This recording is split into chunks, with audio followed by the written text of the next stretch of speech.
What's up? My name is Coach Victoria Islas, a fitness and health coach who believes in movement is medicine for the entire being, mind, body, and spirit. And today I want to share something close to my heart, how grief shows up in your body and how gentle, intentional movement can help you find some relief. And I also want to acknowledge the research that I've done, drawing insights from trusted sources like UCLA Health and the National Institutes of Health. So let's go ahead and dive in.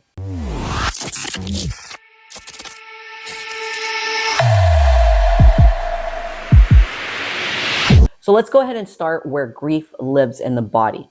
Grief isn't just an emotional experience. It actually does live in the body too. And maybe you felt it without even realizing that that's what it was.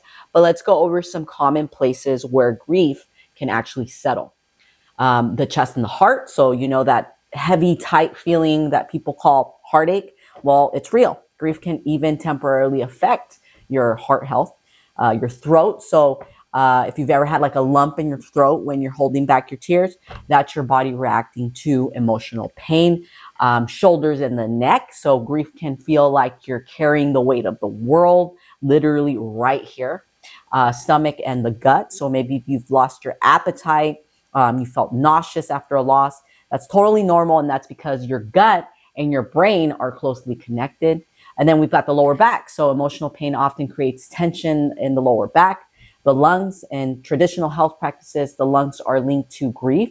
And it's why shallow breathing is common when you're hurting. And then the hips, believe it or not, your hips can hold tension, including grief. So if you've seen those reels where they're talking about how, emotions get trapped in the hips, it's real. So how can movement help you heal? That's the question, right? So movement is more than just getting fit. It can help you release emotions, process grief in a healthy way.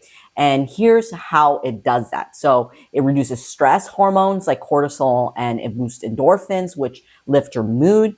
It supports your heart health by improving circulation and reducing blood pressure. It also releases physical tension, especially in areas like your shoulders and your back, kind of like what we were talking about earlier. And then movement also supports digestion, which grief can disrupt pretty badly. It encourages deeper breathing, helping you to calm your nervous system. And maybe most powerfully, it can help your body release emotions that you've been really holding on to. So what are the types of movements to try when you are grieving? It's okay to start small, gentle, and mindful, okay? So movement can be like really healing. And here are a couple of ideas that I'm going to give you, all right? So how about mindful strength training, including still Mace workouts, right? This can help you connect with your body and release that tension we were talking about. Yoga, combining movement and breath work, helps process those emotions. One of my favorites, walking and hiking in nature. Nature has a way of grounding us when we feel lost. Dance, right? Letting yourself move freely to music. It can be very freeing.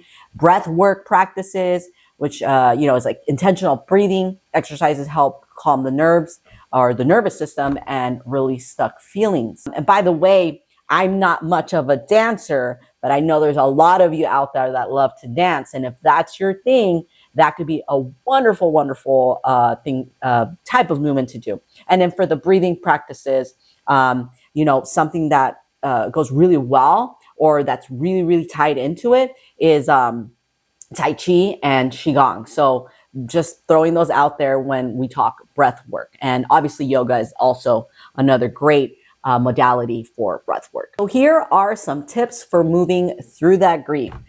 Start small. So even a few minutes can help. Listen to your body. Focus on movements that feel really good to you. Be consistent. Little by little, it makes a big difference. Seek support. So joining a supportive community or maybe working out with a coach or a group class who understands the mind-body connection can really be a game changer. And lastly, move mindfully. Pay attention to how your body feels rather than just getting it done. Anyway, grief is a whole body experience, and movement can be a gentle way to help you process it all. So remember, it's okay to go at your own pace. Be kind to yourself. And if you need support, don't hesitate to reach out to me. And before we wrap this up, I want to share something that might support your healing journey as you go through this grief. I offer Still Mace Fitness membership, where I've included lessons and material specifically on using Still Mace movement to work through grief. All right, and it's under $5 a month, and I truly believe that it can make a big difference. And if you're curious, I'd love for you to just check it out. All right, the link's in the description below. And honestly, thanks for spending time with me again today. And if this resonates with you, just let me know in the comments below. Share this with maybe someone you think might need it.